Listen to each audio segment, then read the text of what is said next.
Здравейте, приятели! Вие сте с Зона Ралица и днес пак сме с най-добрата ми приятелка Сияна и си купихме Стичо Бубо. Сега ще ги отваряме. Първо ще познаем кои са. Ето тук има няколко вида.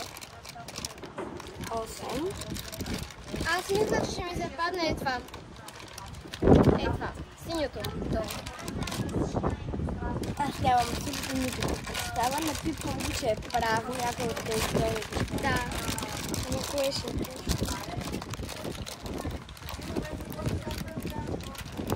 Подържи.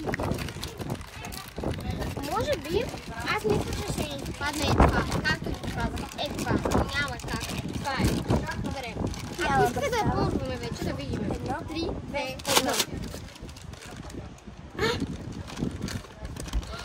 О, вижте, много е сладко! На мен хора явно ми се падна.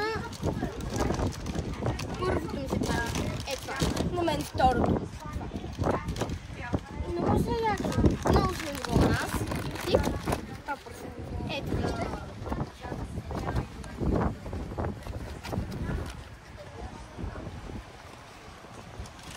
Има си картичка към него. И някакво номерца отзад. Мисля, че ще играе камък ножица хартия с тях. Ето вижте, горе има някакво кръгче с ножица явно. И като събереш повече карти, може да играеш на камък ножица хартия. И аз имам... всъщност хора, аз имам и другите май на камък ножица хартия. Да, ето ножица отново имам и един камък. Аз също имам 2 ножици и един камък. Оставете лайк и се абонирайте за още готини видеа. Обичаме ви! Чао!